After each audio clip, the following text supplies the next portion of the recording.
with me now is a Fatima old boy himself and currently the head of department for both the religion and the VAPA departments here at Fatima College, Mr. Shad Seaton. Mr. Seaton, thank you for joining me this morning. Thanks for having me, Steph.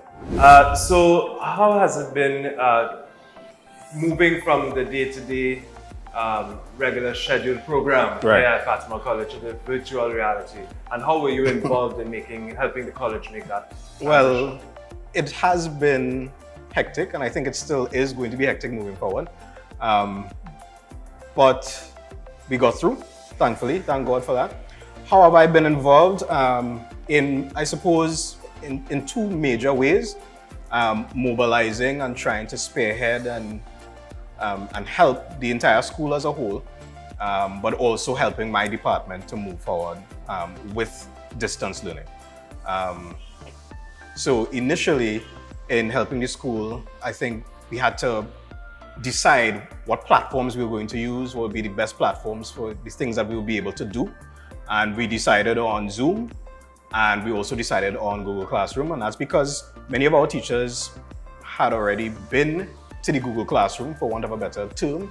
And for every student who comes into Fatima College, we make a Google account for them, a Google School account. So it was really easier using Google Classroom and not something like, I suppose, Microsoft Teams that other schools I know might have been using. And then, as I said, we decided to use Zoom. And that's more so because Zoom had some of the features that we were looking for classroom management in an online classroom space. So initially it was that, and putting those things together. And then, as I said, the second thing was getting religion and VAPA on board. And it was particularly initially challenging for VAPA, and that's because we are practical subjects, so the visual arts and performing arts. So it was for my teachers to find interactive ways to reach out to our boys, to make them want to come to class and to do the things online. So, and I think we did really, really very well in those things, in reaching out to our boys online and getting them to reach back to us. So what practical things had to be done to overcome those very practical challenges, and in keeping in mind that there was no warning to what we would now be in? Well, as I said, so there was that visioning phase for us where we decided, all right, we're going to use the platforms, and then we had to get our teachers ready. So when we got the word that school was shutting down, I think most of us here at Fatima College decided that we needed to get our brains ready for this thing. And I know many people started to think, how would we move forward? And so I know there was a lot of collaboration on our side there. And some of the practical ways were, some of our boys were not using the Google School account. So there were many times where we had to reset codes, and we started to liaise with the parent support group as well, the PSG. And that's how we were able to reach out to as many boys and parents as we could have. Resetting codes, getting passwords to them. They would either message me, or they might message two other teachers who were on like an ad hoc team that I kind of formed. And that's how we got the boys ready for joining the Google Classrooms. But then we had to get the teachers, and some teachers were not necessarily ready for distance learning. Some of the older ones and even some of the younger ones. So we had to find ways. And I think one of the things that I decided to do to help the process was to make some short-ish YouTube videos to try to get people to know what to do in order to set up Google Classrooms. There's a particular teacher, one of the older ones, who really and truly, anytime she had problems, she would either send me a WhatsApp message, call me, and I was really kind of in awe to see that she needed to contact her students. And so no matter what the challenge was, she decided she was going to interact with the students, get the content out there, and get them to be in class. For the VAPA and religion side of it, I think I haven't spoken about religion yet, and we have had major troubles there. And that's because religion is not a testable subject here. So that's one of the major problems. So you're not going to find the boys. So whereas the other subjects are testable, and we have that high stakes exam for religion, it's one of those spaces where we allow our boys to be able to learn more about God, to get a little ticky time out, for want of a better term, and to just a calm space, but also to interact with God, this entity who we need to remind them every day of his presence, right? And especially in the online space. So it was for me reaching out to my teachers and getting them to reach back in to those boys and to facilitate spaces. And some of the boys decided to sometimes not always appear in the religion classes, but for those who did, I think we had very, very profound classes with them. For VAPA, when I was perusing some of the VAPA classrooms, for example, in art, and our teacher here, Daryl Signori, seeing his teaching techniques, the strategies he would use to get the boys, and sometimes even using Zoom, he would be there and painting and showing them what to do, showing them the strategies and the styles used in visual arts. And the boys would be there looking on, and he would get them to emulate and then take pictures of the process and post as part of their homework, which he would then correct.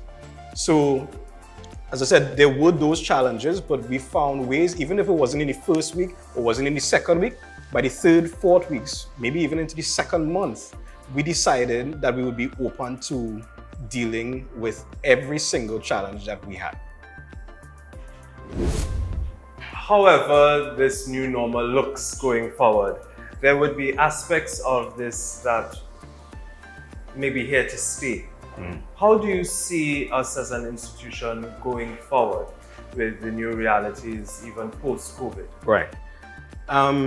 Well, the ministry recently put out some guidelines, some controversial guidelines, but I do think blended learning has to be a part of our way forward.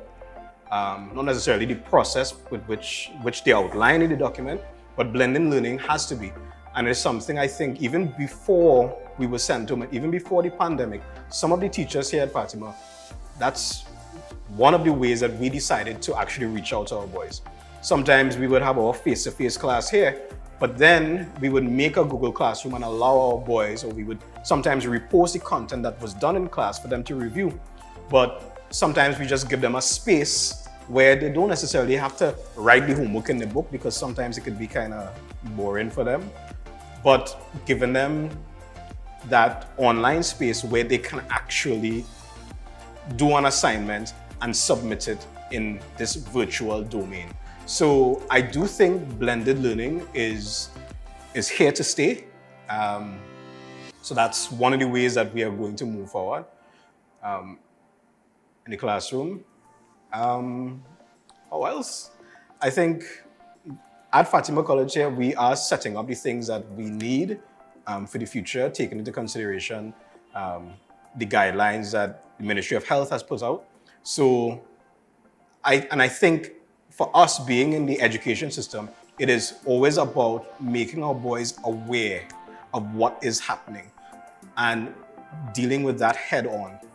Just to give you an example, one of the things that we did in our religion classes over the time period was not necessarily just to talk about God or being in the sky or being in heaven, but about dealing with and allowing our boys to express how they felt about being in this pandemic, being in this situation, being in a situation that many of us don't even know, I have never really encountered before.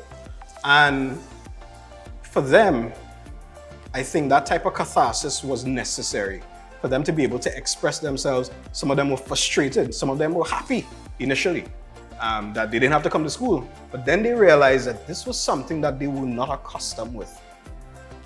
At the end of the situation, at the end of our teaching term, I did an evaluation session with my boys, all of my boys. because I wanted feedback from them in terms of the teaching that took place. And I told them, we are going as well to try to chart the future based on the present and the past. We have to learn from our mistakes. Some of the boys said, sir, I don't mind staying home now, because I could wake up, brush my teeth, sit down on that chair, and I'm just home. And there are many others, I would say 90%, who want to come back. They want to see their friends. They want to talk to their friends. Interacting with their friends in the future is going to be different. But they still want that type of interrelationship, that type of intimacy. And as teachers, here at Fatima, we are not just here to teach them their subject. I'm an English teacher. I'm not just here to teach them about English. We're here to teach them about life. And when we have life challenges, we have to educate them and give them the tools to deal with these challenges. So how we are dealing with the future?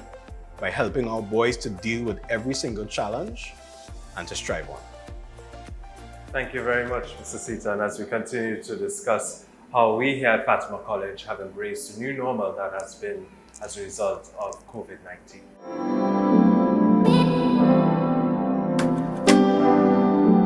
Yeah.